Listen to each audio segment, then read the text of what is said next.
मोहोळ बस स्थानकासमोर छत्रपती संभाजी महाराज यांचा बसवण्यात आलेला पुतळा अधिकृत आहे किंवा कसे याच्याविषयी आम्ही सदर जागा जी NHAIच्या अधिकृत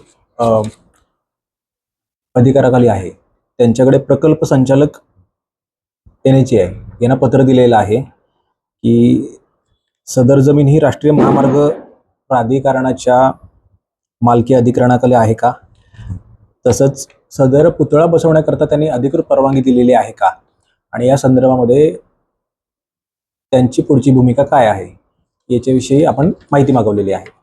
त्याचप्रमाणे सद्यस्थितीमध्ये सदर पुतळ्याच्या सुरक्षेच्या अनुषंगाने आम्ही सफिशियंट बंदोबस्त नेमलेला आहे।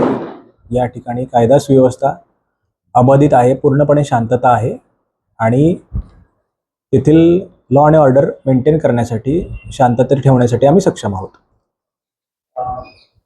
सदर बैठकीमध्ये विविध राजकीय पक्षांचे प्रतिनिधी होते, लोकप्रतिनिधी होते, नागरिक होते, पत्रकार बांधव होते आणि त्यांच्याशी आम्ही चर्चा केली असता त्यांनी त्यांच्या मागण्या पुढे ठेवल्या। पोलीस प्रशासनाच्या वतीनं आम्ही या ठिकाणी कायदा सुव्यवस्था राखण्याची जबाबदारी जी आहे ते आम्ही पार पाडू असं आम्ही सांगितलं। त्याचप्रमाणे त्यांचे अन्य जे मुद्दे होते ते अन्य विभागाशी निगडीत असल्यामुळे सदर मुद्द्यांबाबत अन्य विभागांच्याकडून अधिकृत माहिती मिळणं अपेक्षित आहे। या ठिकाणी आम्ही 2 RCP, 1 QRT, आम्ही स्वतः आमचे PI साहेब, त्याचप्रमाणे एक 7 अधिकारी आणि 50 सध्या 50 कर्मचारी त्या ठिकाणी तैनात आहेत। आम्ही याच्याविषयी नियोजन केलेलं आहे। कोणत्याही प्रकारे गैरप्रकार, कोणताही प्रकार घडणार नाही याची आम्हाला खात्री आहे। आम्ही यासाठी सक्षम आहोत। याविषयी आमचा तपास चालू आहे।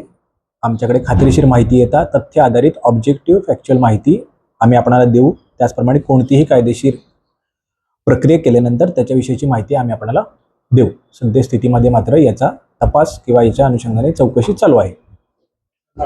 नागरिकांना आवाहन करेन की मोहोळ सोलापूरला एक चांगला सांस्कृतिक वारसा लाभलेला आहे।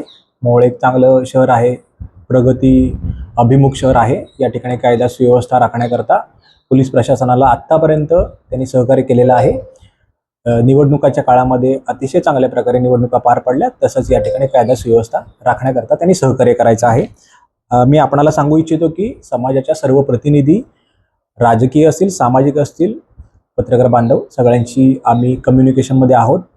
त्याच्यामुळे आम्हाला खात्री आहे की या ठिकाणी अशा पद्धतीने शांतता सुव्यवस्था राखली जाईल।